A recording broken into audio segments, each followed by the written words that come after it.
마지막 절까지 보겠습니다. 두 절씩 교독합니다. 여호와께서 모세와 아론에게 이르시되 유월절 규례는 이러하니라. 이방 사람은 먹지 못할 것이나 각 사람이 돈으로 산 종은 할례를 받은 후에 먹을 것이며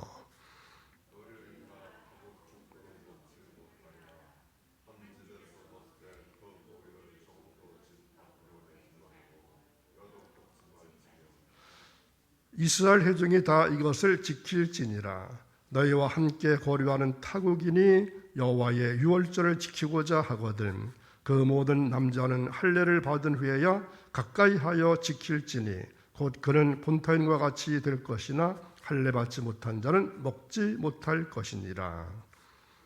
본타인에게나 너희 중에 거류하는 이방인에게나 이 법이 동일하니라 하셨으므로 온 이스라엘 자손이 이와 같이 행하되 여호와께서 모세와 아론에게 명령하신 대로 행하였으며 바로 그날에 여호와께서 이스라엘 자손을 그 무리대로 애굽 땅에서 인도하여 내셨더라.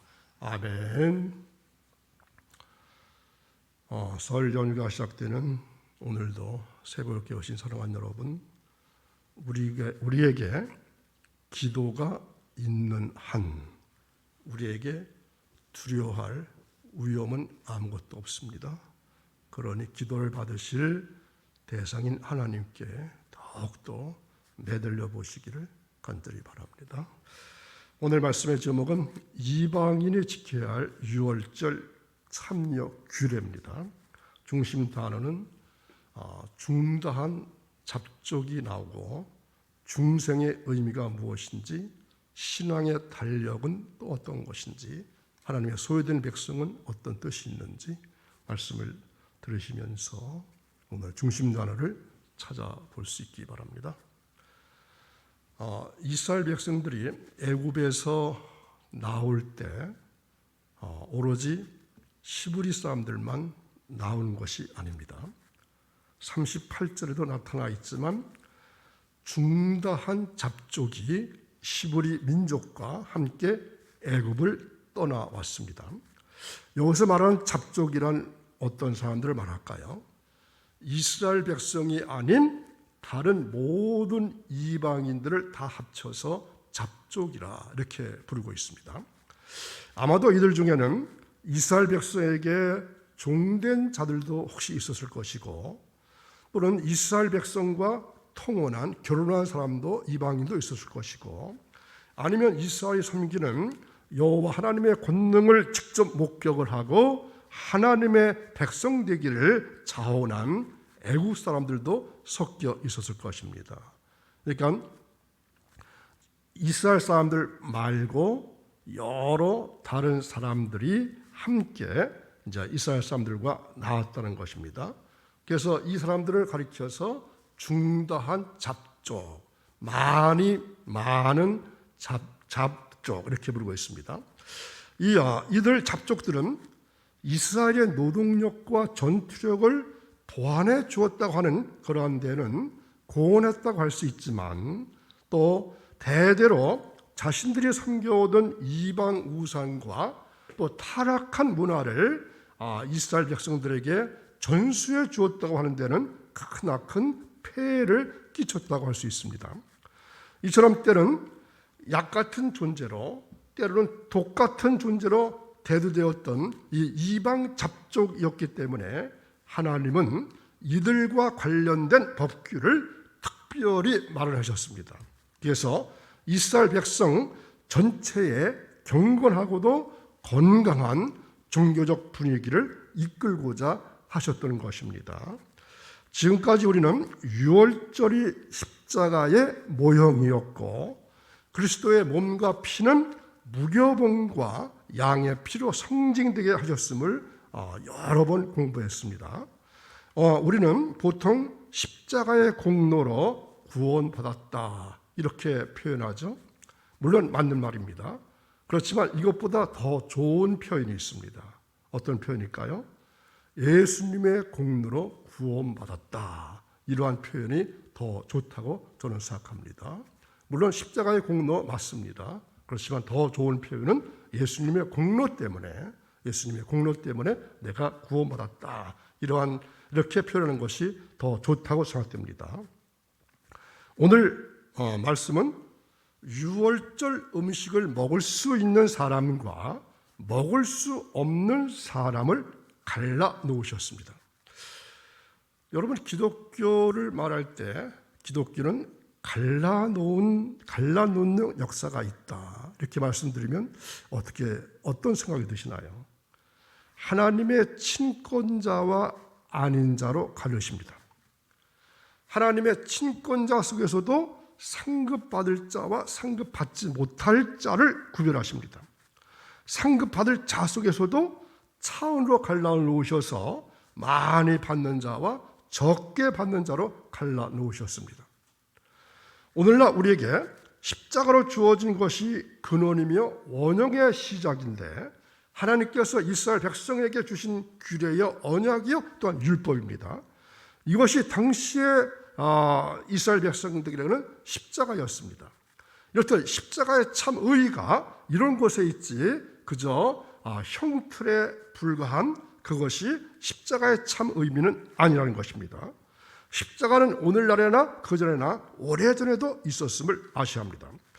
하나님께서 인쳐주시는 규례가 없었더라면 애굽 백성과 조금도 다름이 없을 뻔했던 뿐만 아니라 이스라엘 백성이 애굽 백성과 다르게 되었다는 그것 자체가 규례와 법도와 율례와 증거와 율법으로 된 것임을 분명히 알아야겠습니다. 그래서 하나님께서는 유월절 규례를 주셔서 애국 백성이 아님을 증거해 주셨고 인쳐 주셨고 대우해 주신 것입니다. 자, 유월절은 예수 그리스도의 구속을 상징하고 있다고 했습니다. 그렇다면 구속받은 성도들은 진정 새로운 삶을 시작해만 합니다. 죽음에서 영생으로 옮겨진 것이 바로 중생이기 때문입니다. 유월절 밤에 하나님께서는 애굽에 처음 난 초태생은 모두 다 죽이셨습니다.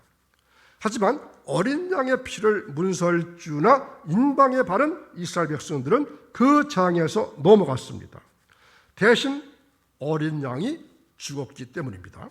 그래서 하나님께서는 장자는 내 것이라고 말씀하셨습니다. 애국 같은 죄악 가득한 이 세상에서 우리들이 하나님의 구원을 받았기 때문에 우리 자신은 거룩하여서 구별되었고 마땅히 하나님께 드려야만 합니다. 왜냐하면 하나님의 은혜로 구원받았기 때문에 우리는 내 것이 아니고 누구 것입니까? 하나님의 것입니다. 십자가의 피를 흘려서 그 피값으로 우리를 사신 것입니다. 그래서 나는 내 것이 아니라 주님의 것입니다. 그래서 우리는 예수님 짤입니다. 이러한 말 많이 들었죠. 우리는 내 것이 아니라 예수님 것, 예수님 짤입니다. 그래서 이제는 사나 죽으나 주님의 것이지 내 것이 아닙니다. 하나님의 소유된 하나님의 택하신 백성이 되는 것입니다. 그러므로 우리를 성도라 부릅니다. 우리가 세상을 살다 죽을 것 같으면 반드시 관을 사용하게 되죠. 관 위에 쓰는 글씨가 있습니다. 목사 아무개, 장로 아무개, 권사 아무개, 집사 아무개. 여러분 어떤 글씨를 쓰고 싶으세요? 제일 좋은 것은 성도라고 쓰는 것이 제일 좋습니다. 왜 그렇습니까? 우리는 하나님의 것이고 성도라고 부르고 있으니까요. 모든 직분자들은 다 성도입니다. 우리는 성도라고 하는 것, 이제 나는 죽으나 사나 내 것이 아니라 주님의 것이 되었습니다. 우리 주님께서 나 대신 피 흘려 나를 사셨기 때문에 나는 주님의 것이 되었습니다. 그래서 나는 하나님의 소유된 백성이라는 사실을 우리는 잊지 말아야 합니다. 간혹 예수 믿는 사람들도 내 인생 내 멋대로 살면 그만이지 이렇게 하는 소리는 하나님 백성의 소리가 아닙니다. 우리는 다른 사람과 다릅니다. 무엇이 다릅니까? 얼마나 다릅니까? 뿌리가 다릅니다. 존재가 다릅니다. 생의 의미가 다릅니다. 그리고 앞으로 우리의 종말도 다릅니다. 그러므로 우리는 이 세상 살면서 우리의 가치관도 달라야 하고 우리의 삶의 자세 또한 달라야 합니다.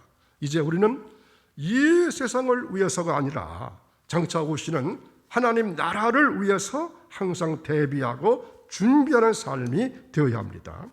우리는 하나님의 은혜로 구원받은 이 사실을 잊지 말고 항상 기억하시고 하나님께 감사함으로 우리의 거룩함을 또 성결함을 쫓아 살아가는 모든 성도가 되시기를 주님의 이름으로 축원합니다. 우리 모두가 예수 그리스도를 믿음으로 거듭난 중생한 하나님의 백성들로서 우리도 세상에 살아왔던 그 모든 풍속의 달력을 바꿔야 합니다. 예수 그리스도를 영접하고 주님의 피로 제 씻음을 받고 하나님의 자녀가 된 나는 그 순간 나에게는 출애굽했다는 사실을 알아야 합니다. 자, 그래서 이 날로 시작해서 내 개인의 신앙의 달력이 시작되는 것입니다. 이제는 세상을 향한 삶이 아니라 하나님 나라로 가는 삶의 시작이 되었기 때문입니다. 동시에 내가 출애굽한 나라는 세상과는 분리되는 나라입니다. 애굽을 잊어야 하듯이 세상을 잊어야 합니다. 애굽을 포기하듯이 지난 세상 우리가 살아왔던 세상 풍속을 다 포기해야 합니다. 그리고 하나님과 동의하는 삶을 살아가야 합니다. 우리가 계획하고 행하는 모든 일들이 이제는 하나님의 영광을 위해서, 그리고 교회를 위해서, 성도를 온전케 하기 위해서, 그리고 주의 복음을 증거하기 위한 초점에 맞춰져서 계획을 하고 꿈을 꾸는 신앙의 달력이 우리 각자 개개인에게 다 있어야 합니다. 더 이상 세상 풍속 달력에 맞춰서 살아가면서 한 치 앞도 신앙의 달력으로 나아가지 못하면 안 될 것입니다. 하나님은 이스라엘에게 유월절 새로운 규례를 제정해 주셨습니다. 그것은 다름 아닌 할례였습니다. 만약 이방 백성들이 언약의 백성에 속하면서 먼저 언약의 표시인 할례를 받아야 한다고 했습니다. 할례를 받으면 이방 백성도 이스라엘 자손과 마찬가지로 유월절을 지킬 수 있는 권리를 가지게 됩니다. 동시에 그들은 이스라엘 언약 공동체의 일원이 되는 것입니다.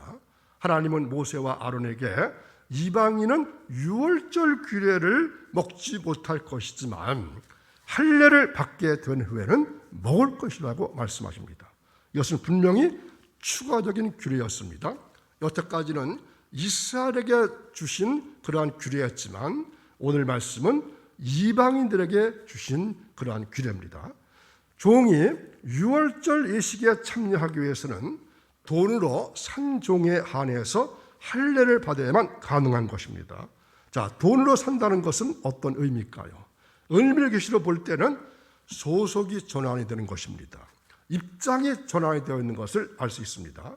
즉 소속이 변하고 변경되어서 이스라엘 백성과 같은 소속, 즉 이스라엘로 된다는 뜻입니다. 하나님께서 아브라함을 통해서 명령해 주신 하나님의 백성으로서의 표시인 양피되는 운동을 통해서 또한 소속을 완전히 바꿔놓은 종이 할례를 받게 됨으로써 이스라엘 백성이 되고 또 유월절을 지킬 수 있게 되는 것입니다. 자, 양피를 벤다 하는 것은 어떤 의미일까요? 마음을 베는 것의 모형입니다. 회개와 통회를 모형으로 주신 것입니다. 또 같이 사는 거류인과 타국의 품꾼은 유월절 양식을 먹을 수 없게 되었습니다. 이스라엘 백성이 아니고 종자가 틀리기 때문에 유월절과 관계없는 자라는 것입니다. 유월절 음식을 먹을 때 어떻게 먹으라 했습니까? 한 집에서 먹어야 됩니다.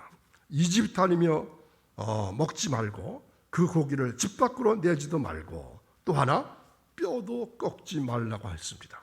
자, 왜 뼈를 꺾지 말라고 하셨을까요? 어떤 의미가 있을까요? 예수님께서 십자가에 달려 돌아가 죽으실 때 그 뼈를 꺾지 않으심을 계시하신 것입니다. 다른 이방인들은 뼈를 꺾어 죽는 것을 확인하는 절차가 있습니다. 한 번 하나님을 믿고 그분의 말씀을 절대 순종하는 거룩한 신앙 공동체 안에서 지역주의나 편당주의가 존재하는 것은 심히 큰 잘못입니다. 하나님의 관심은 단지 나와 몇몇 사람들에게만 집중되어 있지 아니합니다. 모든 인간, 모든 영혼에게 열려 있습니다. 그리고 하나님께서는 비록 사회적으로 소외된 인간, 극악한 죄인이라 할지라도 그들이 참여하고 당신께 나와서 말씀을 청종할 때 그들을 주님의 넓은 품으로 안아주십니다. 따라서 교회는 하나님의 무한한 사랑을 닮아서 인종과 신분과 지역을 불문하고 한 형제 의식을 가지고 서로를 인정하고 받아들일 수 있어야 합니다. 이제 우리나라에도 다문화 가정이 늘어나고 있습니다. 우리 지역에는 별로 이렇게 눈에 띄진 않지만 우리나라에 참으로 많은 다문화 가정들이 들어와 있죠. 저들 중에도 우리와 같은 하나님의 백성들이 있다는 것입니다. 그들도 우리가 돌보고 보호해야 할 그러한 존재라고 하는 뜻입니다. 저들도 우리와 같이 영적인 골육지출로 함께 해야만 합니다. 교회가 저들에게 많은 관심을 가져야 할 때입니다. 각자 마음의 빗장을 열고 편협한 감정의 옷을 훌훌 벗어버리고 나 같은 죄인까지 구원해 주신 하나님의 사랑에 포로된 자로서 우리의 이웃을 받아들여야만 할 것입니다. 44절에 보면은 주인과 종이 같은 자리에 앉았더랬습니다. 각 사람이 산 종은 할례를 받은 후에 먹을 것이며 그것은 기독교는 가장 위대하게 사회를 평등화하는 종교입니다. 모든 회중이 다 그것을 넣었더랬습니다.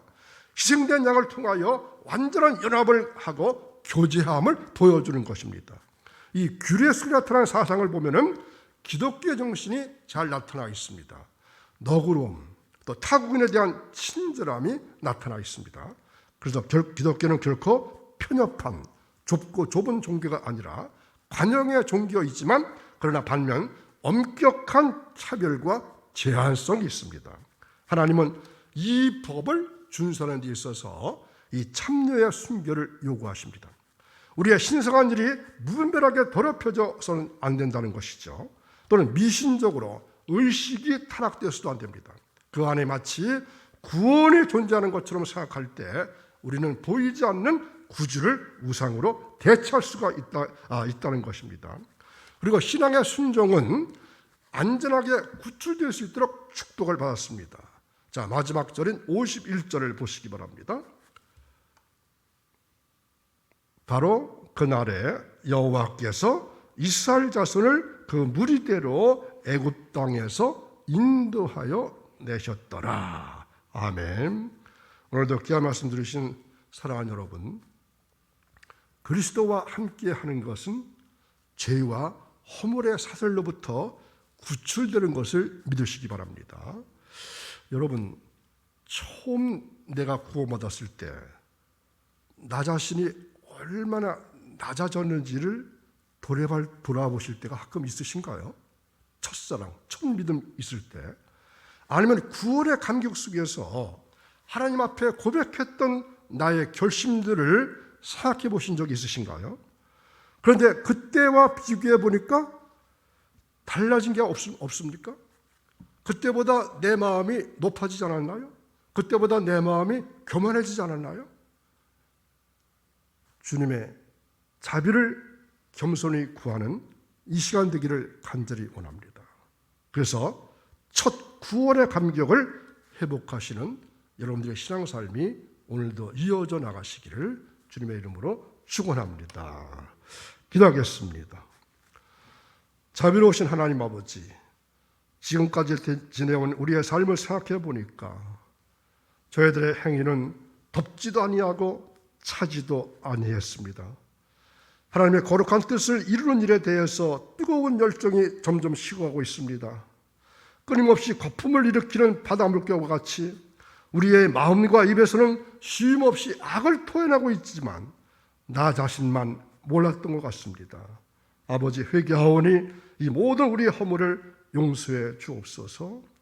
그리스도와 함께 하는 것은 죄와 허물의 사슬로부터 구출되는 사실을 분명히 알고 우리의 믿음을 더하여 주옵소서. 오늘부터 시작되는 설날 연휴에 주님 함께해 주시고 우리의 삶에 기쁨을 더하게 하시고 코로나 때문에 왕래와 제한이 있게 된 상황이지만 가족과 친척과 이웃들과 더불어 하나님께 감사하며 찬송하는 은혜로운 시간들이 될 수 있기를 간절히 원하며 예수님의 이름으로 기도하옵나이다. 아멘.